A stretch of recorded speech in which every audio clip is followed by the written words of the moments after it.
submit Google. Nah, saya kan menjelaskan tentang bagaimana cara submit ke Google ya. Jadi kenapa harus submit di Google? Karena Google udah menyediakan tools atau alat bantu bagi kita untuk mengontrol kesehatan si blog dan untuk mengontrol traffic ya, menganalisa. Jadi SEO itu adalah bagian dari digital marketing. Keunggulan digital marketing itu adalah aktivitas kita bisa terukur. Jadi kalau misalkan kita nggak bisa ngukur ya rugi.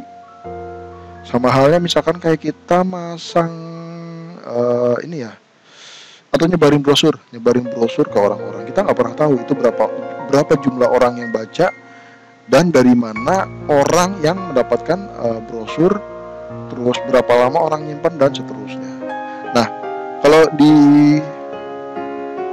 digital marketing ya, terutama SEO itu kita bisa mengukur dengan menggunakan antara lain Google Webmaster Tools.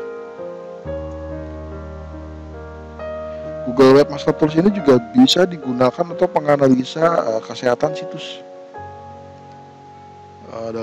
Dalam hal ini blog kita ya, ini klik aja, ketik Google Webmaster Tools untuk klik, misalkan yang ini. Nanti login ya, login. Nah terus kalau misalkan ini belum ini karena kita pakai Blogspot, jadi dia otomatis sudah terdaftar di Google Webmaster Tools. Tapi kalau misalkan belum, kita daftarin aja manual. Misalkan kita baru bikin blog nih, terus kita mau daftarin langsung boleh, tinggal klik aja tambahkan properti, tinggal masukin alamatnya. Misalkan ini alamat blognya ya. Tinggal masukin di sini, tempel. Jangan lupa belakangnya pakai com ya. Jangan pakai .co.id. Atau misalkan kita lagi pakai browsernya ini pakai Chrome-nya Belanda misalkan, nanti belakangnya jadi de. Nah itu usahakan belakangnya pakai com. Karena yang belakangnya misalkan .de, pokoknya sesuai negara ya, itu redirect. Jadi sebetulnya dia nyimpan datanya nih di com. blogspot.com. Oke, kalau udah tinggal klik tambah. Nah seperti itu, mudah kok. Nah ini kenapa atau apa sih untungnya submit di Google Webmaster Tools? Nah ini contoh ya. Ini karena udah tersubmit secara otomatis. Yang pertama ini kita bisa lihat ada pemberitahuan nih, kesalahan perayapan. Coba saya klik di pesan ya. Memantau lalu lintas Google penelusuran. Nah ini udah kelihatan. Submitnya bulan 4. Sekarang bulan 5 ya. Itu udah lama nih. Ini saya nggak ngecek-ngecek lagi. Nah terus di sini kita bisa lihat nih, lewatin aja gini. Yang penting adalah di Google Master Tools itu adalah ini lalu lintas penelusuran, terus klik telusuri analitik. Ini diklik aja ya, boleh diklik semua atau klik sebagian boleh, tapi biasanya saya klik semua. Klik tayangan RKT posisi, saya mau lihat. Yang ininya pilih query aja. Nah dari sini ini bisa kelihatan RKT-nya 23,53%. Ini udah bagus, udah sangat bagus. Dalam arti bahwa keyword yang kita pilih itu memang betul-betul buying keyword. Nah inilah yang disebut buying keyword. Jadi kita bisa aja bikin 10 artikel, tapi yang klik misalkan cuma 2, nah itu jelek. Tapi kalau kita bikin 10 artikel yang dari jumlah tayang ya, dari jumlah tayang ini 23% ini cukup gede. Soalnya biasanya kalau blog baru itu cuma 6 ya, jarang dapat 13 itu juga jarang. Jadi sepanjang pengalaman saya jarang bisa dapat 13%. Nah ini udah bagus banget ini.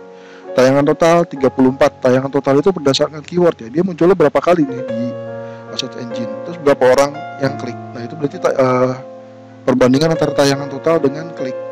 Nah ini dulu yang harus dipahami. Nah ini yang saya bilang sebetulnya ini rahasianya dari orang jualnya di sini. Kita bisa lihat tayangan obat kutu busuk di apotek. Tayangan berapa kali? 5 kali. Nah tayangan itu maksudnya gini, ada berapa banyak orang yang mengetik obat kutu busuk di apotik di Google Search, kemudian blog kita muncul. Kan halaman satu Google itu ada 10 ya. Nah terus ada berapa banyak sih orang yang klik 2? Dari 5 kali tayangan yang klik 2. Nah itu rasionya berapa? 40% dong. Kan 5 kali muncul yang klik 2 ya berarti 40%. Kalau misalkan di sini tayangannya 10, yang klik 5 ya berarti RKT-nya 50%. Jadi RKT ini rasio klik dan tayang. Nah seperti itu. Kalau ini posisi, ini sebetulnya posisi itu, ini kalau angkanya makin kecil ya, misalkan 1, 0, itu berarti makin mendekati halaman 1 Google. Nah masalahnya gini, Google itu kan ada banyak ya, ada google.co.id, ada google.com, google.co.id pun itu bahasanya ada banyak, ada bahasa Inggris, ada bahasa Indonesia, terus google.com juga ada bahasa Inggris, ada bahasa Indonesia. Itu belum setelan negaranya ya, baru bahasanya doang. Nah kita nggak tahu tuh. Nah ini pokoknya dia tayangnya misalkan di mana aja nih, tayangannya misalkan muncul di 3, 4 ya, katakanlah misalkan di 4 ini aja, 4 ekstensi Google, dan mungkin masuk datanya ke sini ya, masuk di dari search engine lain. Ini juga kan termasuk nih, ada mobilenya, ada desktopnya gitu. Nah kalau di semua browser yang digunakan untuk mengetik keyword ini rata-rata di halaman 1, nah ini nanti posisinya 1,0. Ini kalau nggak salah ada penjelasan di sini ya.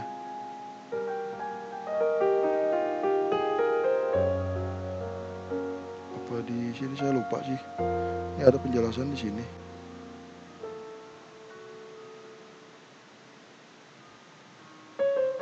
Nah, ini ada penjelasannya sih.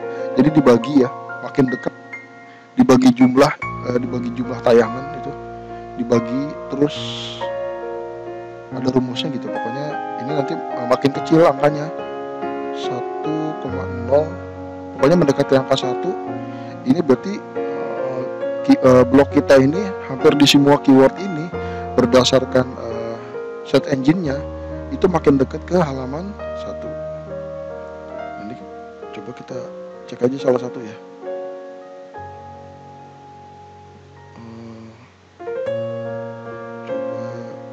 Nah ini udah muncul kan, obat pembasmi kutu busuk. Nah ini muncul, nah seperti ini nih. Ini malah ada 2 nih, ada 2 halaman yang muncul ya. Ada 2 halaman yang muncul di obat kutu busuk di apotik. Nah seperti ini ya. Ada 2. Ini halamannya mana? Halaman 2 tuh kan. Oh ada lagi di bawah nih. Di bawahnya muncul juga. Di sini muncul, di sini muncul, di sini muncul. Nah seperti itu.